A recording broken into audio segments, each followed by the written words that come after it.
ঢাকাই তারকা সাকিব খানকে নিয়ে প্রযোজক আরশাদ আদনান আবারও চলচ্চিত্র নির্মাণ করবেন বলে জানা যায়। 2023-24 সেশনে অ্যামাজন নার্সিং কলেজে ভর্তি চলছে। কেননা এরই মধ্যে প্রযোজক জানিয়েছেন তিনি সাকিব খানকে নিয়ে নতুন চলচ্চিত্র নির্মাণ করবেন। যদিও তার আসন্ন এই চলচ্চিত্রটি 2025 সালের ঈদে মুক্তি দেওয়া হবে বলে জানা যায়।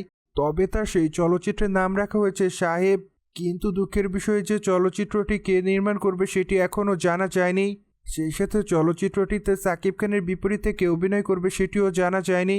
তবে ধারণা করা যায় যে নতুন কোনো অভিনেত্রীকে সাকিব খানের বিপরীতে চলচ্চিত্রটিতে দেখা যাবে। সেই সাথে নতুন কোনো নির্মাতা চলচ্চিত্রটি নির্মাণ করবেন বলে আরও শোনা যায়। সুতরাং যাই হোক, এখন শুধুমাত্র অপেক্ষার পালা, কেননা এখনও চলচ্চিত্রের আনুষ্ঠানিক ঘোষণা আসেনি।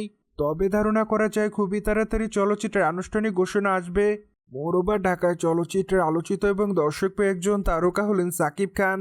কেননা এই তারকা তার কেরিয়ার অনেকগুলো চলচ্চিত্র অভিনয় করেন, সেখানে অবশ্য তার অভিনয় তার অনুরাগীদের কাছে ভালো লেগেছে। ঠিক এই জন্য অবশ্য অল্প সময়ে দর্শকদের মধ্যে আলোচনা এই তারকা। কিন্তু আপাতত এই তারকা তুফান চলচ্চিত্রের কাজ নিয়ে ব্যস্ত আছে। যদিও চলচ্চিত্রটি চলিত বছর ঈদুল আজহাতে মুক্তি দেওয়া হবে বলে জানা যায়। সুতরাং এই জন্য অবশ্য চলচ্চিত্র শুটিংয়ের কাজ জোরালোভাবে চলছে। অন্যদিকে ঢাকায় চলচ্চিত্রের তারকা সাকিব খানকে রাজকুমার চলচ্চিত্রে সর্বশেষ দেখা যায়। সেখানে অবশ্য তার অভিনয় তার অনুরাগীদের কাছে ভালো লেগেছিল। ঠিক এই জন্য অবশ্য তিনি তার চরিত্রটির জন্য ইতিমধ্যে দর্শকদের মধ্যে আলোচনায়। কেননা চলচ্চিত্রটিতে তার অভিনয় তার অনুরাগীদের কাছে ভালো লাগে। ঠিক এই জন্য অবশ্য ধারণা করা যায় চলচ্চিত্রটি মোটা অঙ্কের অর্থ আয় করবে।